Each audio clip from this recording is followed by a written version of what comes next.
Hola, ¿qué tal? Que el Dios y Padre de nuestro Señor y Salvador Jesucristo derrame de sus bendiciones sobre usted que ve mis videos y sobre toda su familia.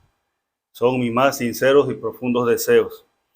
En esta hora de la noche vamos a tratar de hacer un video para la gloria y la honra de Dios y de nuestro Salvador y Señor Jesucristo. Como siempre, reciban un cordial saludo desde aquí de la ciudad y puerto de Coatzacoalcos, Veracruz, México, de su hermano y amigo Luciano Hipólito Pérez. Estos videos los puede usted ver, como ya sabe, en YouTube, en El Mundo Cristiano. Bien, el tema de hoy se titula El cuadro de la última cena y su misterio oculto. Ese es el tema.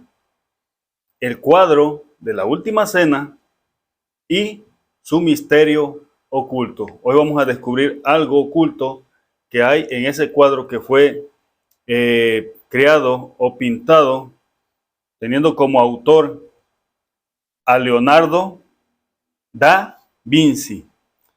Bien, para iniciar vamos a abrir nuestra escritura en el libro de Mateo 26, capítulo 26, del 17 al 20, dice lo siguiente.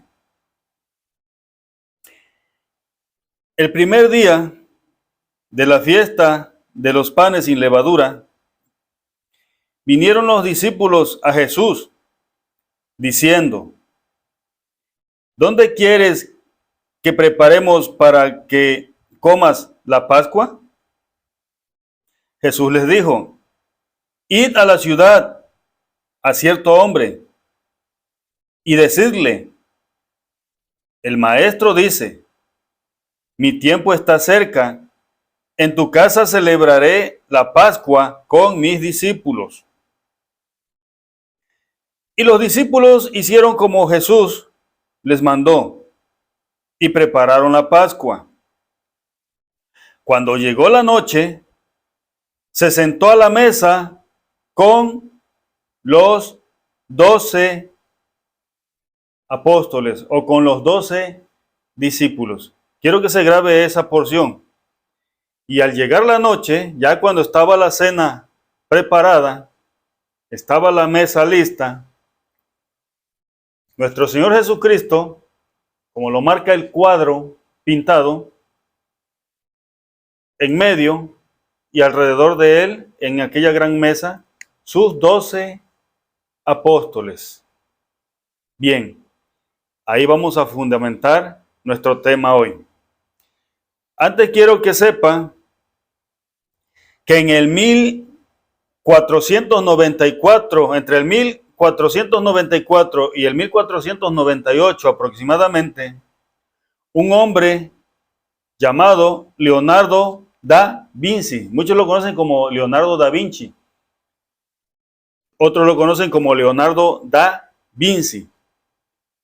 Este varón, en una ciudad llamada Florencia, bueno, un pueblo que pertenecía a esa ciudad llamada Florencia, de el círculo, digamos, de Italia, este hombre, su creencia, digamos, católica, religiosa, tuvo la idea de hacer un cuadro, precisamente de lo que estamos hablando, de la última cena, donde pondría a Jesucristo, a los 11 apóstoles y más. Bien, ahí nos quedamos, hacemos un paréntesis y continuamos con el tema. Quiero que sepan que esta Pascua se celebraba cada año. Pero ¿qué era lo que significaba o por qué razón se hacía esta Pascua cada año? Muchos ya lo saben, pero para el que no lo sepa, los judíos, o sea, los hebreos, hacían esta fiesta como una conmemoración o recordatorio cuando ellos habían sido liberados de la esclavitud de los egipcios. Cuando ellos fueron liberados de la esclavitud de los egipcios, en agradecimiento y en recordatorio a nuestro Dios Padre y a nuestro Señor Jesucristo, ellos hacían esta festividad que duraba aproximadamente una semana, la festividad, y donde se hacían sacrificios de corderos, donde se comía el pan sin levadura, donde se tomaba vino. Yo no puedo decir que se tomaba vino fermentado. Yo puedo decir que pues el vino que habla la escritura normalmente es el vino de uva. Y el vino de uva, si usted lo toma en el mismo día que se procesa, ese vino es dulce, es fruta, es algo frutal, no tiene una fermentación. Si ese vino lo pone en cántaros y ya después de 6 meses, un año o más, va agarrando una fermentación y ya puede ser un vino que contenga cierto grado de alcohol, como todas las bebidas cuando llevan un procesamiento. Pero en este caso yo quiero pensar de que era una uva recién cortada, una uva fresca, la procesaban en ese mismo día que se iba a hacer la fiesta y todos tomaban vino, porque era una fiesta cristiana y no era imposible de que ahí se tomara algún tipo de licor, ya que estaba prohibido el alcohol. De acuerdo a la escritura, el alcohol hacía efectos muy negativos en las personas y por esto era reprobado en el Antiguo Testamento y en el Nuevo Testamento con más razón. Si usted quiere ser lleno del Espíritu Santo, su cuerpo no debe ahora sí que participar de ese tipo de cosas como es el alcohol, el cigarro, la droga. Su cuerpo tiene que vivir en santidad, en pureza, en todos los aspectos para que usted pueda ser lleno del Espíritu Santo, ya que todos somos llamados a eso. Que las leyes de Dios serían escritas en nuestras mentes y en nuestros corazones por obra del Espíritu Santo que vendría a nosotros y Él nos haría entender cosas que a veces no entendemos. Entonces, convirtiéndonos así en el presente en un templo y morada para el Espíritu de Dios. Por esta razón, una persona que quiera caminar de la mano de Dios o con la presencia del Espíritu Santo en su vida, no puede ser una persona que se alcoholiza, que se droga, etcétera, etcétera. Debe vivir una vida plena en santidad. Antes solamente eran llenos del Espíritu Santo los profetas y ciertos personajes, pero después de Cristo, esa fue la promesa de Él, que Él se iba a ir, pero iba a venir esa bendición de que cada uno individualmente tenía la oportunidad de recibir el Espíritu Santo en su vida. Bendito y alabado sea el nombre del Dios Altísimo y de mi Señor Jesucristo. Pero continuando con el tema, la Escritura dice que ellos en esa ocasión estaban llevando a cabo ese evento, dando el agradecimiento a Dios porque habían sido liberados de la esclavitud como lo hacían cada año.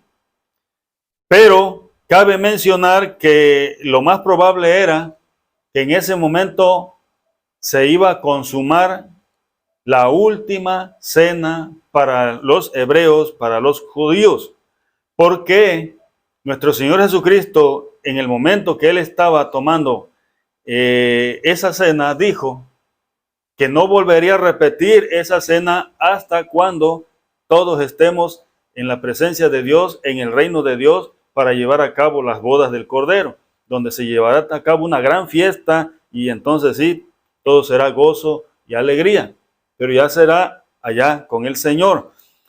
Esa fiesta, esa festividad, ¿por qué iba a llegar a su fin? Porque a partir de Cristo, después de su muerte y resurrección, se haría un nuevo pacto, un nuevo convenio donde ya no nada más serían beneficiados los hebreos, sino que también entraría el beneficio, llegaría o la oportunidad de salvación y de tener una conexión o comunión con Dios, sería para toda la humanidad, tanto así que romanos, gentiles, egipcios, babilónicos, para todo el mundo sería la oportunidad en un nuevo pacto. Entonces, la conmemoración de esa sagrada cena para nosotros ahora viene a ser Cristo. Diariamente nosotros estamos participando de ese evento de su carne y su sangre. Jesús decía, el que coma mi carne y viva mi sangre, está hablando en sentido de figurado por fe.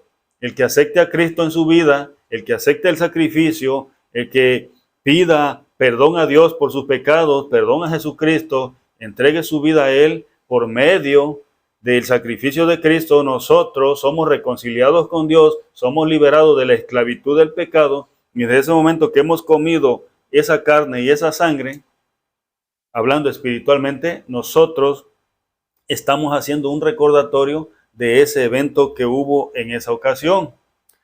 Entonces, el propósito de ese evento, de esa Pascua, era dar fin a un viejo pacto con todas sus tradiciones, sus guardamientos de días, con todas sus festividades, y iniciar un nuevo pacto en Cristo Jesús, Señor nuestro. Bien, entonces, cabe mencionar que antes de que esa festividad fuera cancelada con la llegada de Cristo, o sea, con la muerte y resurrección de Cristo, era un evento que solo practicaban los hebreos. Los gentiles, los romanos, los egipcios, cualquier otra nación, ciudad, pueblo, no tenía nada que ver con ese evento, porque eso era un evento nada más entre ellos, por la razón que ya le dije, por el agradecimiento que ellos sentían por haber sido liberados de la esclavitud de los egipcios.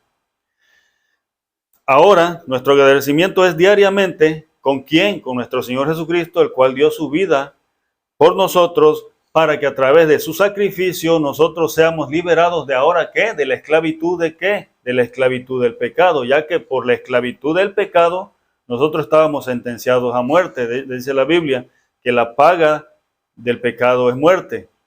Dice una porción bíblica en Romano, dice, por cuanto todos pecaron, todos están destituidos de la gloria de Dios, y por cuanto hay pecado y nadie puede ser redimido del pecado, todos mueren en condenación. Viene Cristo y ahora a través de Cristo tenemos esa oportunidad de ser liberados del pecado. El único que puede perdonar pecados se llama Jesucristo, para que por medio de él nosotros seamos reconciliados con Dios y podamos obtener la salvación y la vida eterna. No es otro medio, ¿eh? El único que dio su sangre por toda la humanidad se llama Jesucristo. El único que te puede justificar delante de Dios se llama Jesucristo. El único que tiene la autoridad de perdonar tu pecado se llama Jesucristo.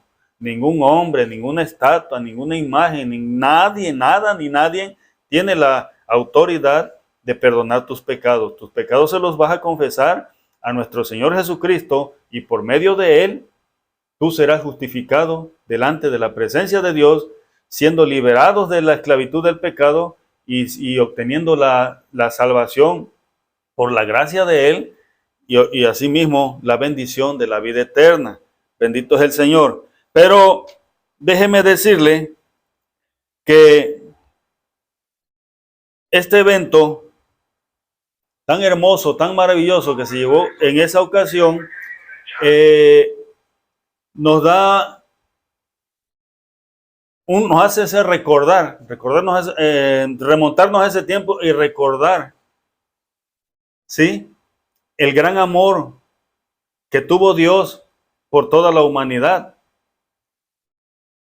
¿Dónde se manifiesta el amor de Dios? En que Él no escatimó en mandar a su Hijo, nuestro Señor Jesucristo, para que nosotros no muriéramos en condenación y castigo eterno, ya que antes de Cristo muchas personas morían sin la oportunidad de vida. Todos los que murieron antes de Cristo en el pecado,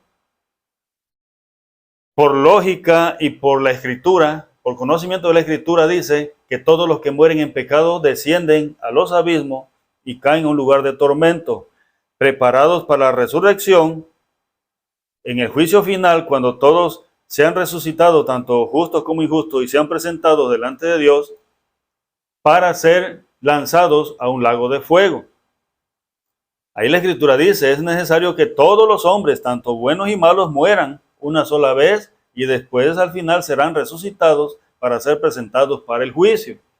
Entonces, unos serán presentados para vida eterna y otros para condenación eterna. Entonces, después de Cristo, nosotros tenemos el privilegio y la oportunidad de librarnos de ese castigo eterno. Lamentablemente, muchos de los que murieron antes de Cristo, si murieron fuera de la voluntad de Dios, cayeron a ese lugar de tormento. Los únicos que fue a rescatar Cristo allá a los abismos fueron los que murieron haciendo la voluntad de Dios, que descendían a los abismos, pero no iban al lugar de tormento, sino iban al seno de Abraham. Esos fueron rescatados por Cristo. Pero todos los que han muerto en pecado, lamentablemente, la paga del pecado es muerte y condenación eterna. De esa condenación a donde han caído, serán sacados el día de mañana y lanzados a un lago de fuego. Hoy tienes esa bendición, todos tenemos esa bendición, esa oportunidad, que a través de Jesucristo podemos librarnos de esa condenación, de ese castigo de caer a un abismo, de caer a un lugar de tormento. ¿Cómo te puedes librar de eso? Aceptando a Jesucristo en tu vida como tu único y suficiente Salvador, ya que Él solamente es el único puente. La Escritura dice que Él es el camino, Él es la verdad y es la vida. Él es el único puente que nos puede conducir hacia Dios, liberándonos de la condenación. Él es el único que puede darnos vida y vida en abundancia. Jesucristo decía, yo soy la resurrección y la vida, y el que crea en mí, aunque esté muerto, vivirá. No busques otro medio ya no te inclines ante nada más que no sea Jesucristo. Él es el único. Si quieres salvarte de la ira de Dios, si quieres ser liberado del pecado, si quieres ser reconciliado con Dios, todo es ahora a través de Cristo, porque todas las cosas fueron entregadas en sus manos. Tanto lo que está arriba en el cielo como lo que está en la tierra y debajo de la tierra, todo está en sus manos. Y todo lo que va a vivir por Él. Y todo lo que va a ser condenado por Él. Todo es por medio de Jesucristo. Bien, pero ya para enfocarme más en el tema, en lo que yo quiero que tú sepas es que tú debes de investigar, escudriñando las Escrituras, debes de investigar historia, debes de buscar siempre la forma de no estar engañado, de que tú realmente lo que tú estés practicando, lo que tú estés creyendo, lo que tú estés haciendo sea lo correcto y lo agradable delante de Dios. Ya no te dejes llevar por fábulas, por creencias, por tradiciones, porque las fábulas y las tradiciones y creencias sin fundamento te van a llevar a la condenación eterna. Fundamentate en Cristo y cree solamente lo que esté debidamente escrito en la Escritura. Te repito, la Escritura aquí nos dijo ahorita que nuestro Señor Jesucristo se sentó en la mesa con los 12 apóstoles. Probablemente ahí había hombres, mujeres, habían más seguidores de Jesucristo, pero se quedaron, digamos, en un espacio diferente. En esa mesa donde se sentó Cristo solamente se sentaron los 12, así dice la Biblia, porque ahí iba a llevarse a cabo un acontecimiento y un mensaje que Jesucristo nuestro Señor le iba a dar a sus discípulos. ¿Sí? ¿Cuál era el mensaje que les iba a dar? Que en esa noche ya se estaba aproximando que Él iba a ser entregado en manos de los que lo iban a crucificar, y que entre esos 12 que estaban ahí había uno, ya declarándoles así que había uno que lo iba a traicionar y que era el que lo iba a entregar, que en este caso era Judas Iscariote. Entonces, pero también en ese momento Él los llamó a ser humildes, Él los llamó a que el que quisiera ser mayor entre todos ellos tenía que hacerse el más pequeño, que ellos tenían que también, a partir de ese momento que iban a quedar solos, fundamentar sus ideas, ¿sí? Y fundamentarse en todo lo que Él les había enseñado y les había dicho. Bendito es el Señor. Entonces, amado hermano, quiero que sepa que se hizo un cuadro Ese cuadro, como decía antes, lo hizo Leonardo da Vinci. Y le voy a poner las imágenes de ese cuadro, sea aquí o sea aquí abajo, y quiero que lo observe por un momento. Y en ese cuadro existe un error de creación, o a lo mejor fue algo ya con todo el entendimiento. En ese cuadro está haciendo falta un discípulo. Podría ser Juan, podría ser Santiago, podría ser cualquiera de los discípulos. Está haciendo falta un discípulo, porque dice la Escritura que Jesús estaba sentado en la mesa con sus 12 discípulos o apóstoles. Entonces, en lugar de ese discípulo faltante, pusieron una mujer. La Escritura no dice que ahí había una discípula, o que había una mujer, o que ahí estaba María Magdalena, o que ahí estaba María, la madre de Jesús. La Biblia dice que estaban sus 12 apóstoles. Entonces, ¿cuál es el error de ese cuadro ahí? Consciente o inconscientemente, una mujer que está ahí, al lado de Jesús. Entonces, por esta razón yo le digo que usted no crea ciegamente en todo lo que le presentan, en todo lo que le dicen, en todo lo que le enseñan. Usted crea en lo que diga la Sagrada Escritura. La Sagrada Escritura, en todas las partes que habla de ese acontecimiento, dice que son sus 12 apóstoles que estaban ahí recibiendo las indicaciones de nuestro Señor Jesucristo. Y no habla de ninguna mujer. Entonces ya eso ahí se lo dejo de tarea. Usted si tiene un cuadro de esos allá en su casa, porque yo en una ocasión yo tuve un cuadro de eso en la sala de mi casa y se ven bonitos, pero nunca le había puesto atención a esa situación de que hay una mujer ahí. ¿Por qué una mujer ahí?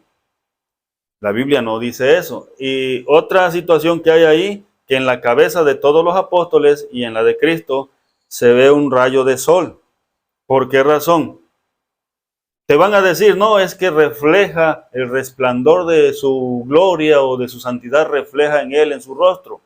Pero la realidad es que esos símbolos, esos círculos en su cabeza en forma de sol, es que esta religión católica fue fundamentada por un hombre llamado Flavio Constantino entre el año 306 o 321, y donde él, como creador o digamos el fundador de esa iglesia universal católica, él era un fiel creyente en el Dios Sol. Y por esta razón, en todas las imágenes que usted va a ver del catolicismo, va a haber un círculo en forma de sol en la cabeza de todos, tanto de los apóstoles, tanto de los discípulos, de Cristo, de María, de todos los santos que ellos ponen, a todos les ponen un círculo como un sol. Es porque su creador era un fiel seguidor del dios Apolo, el dios Sol. Por esta razón, dentro de la iglesia hay imágenes de sol. El que está, sacerdote que está al frente, a veces trae una especie como de báculo, que no sé cómo se llama, trae una figura de sol. Hay una figura de sol con un ojo en medio. Bueno, eso ya se lo dejo de tarea. Usted analice las cosas. Si se está creyendo en Jesucristo, si se está creyendo en Dios, o se está creyendo en ocultismo, en brujería o qué sé yo.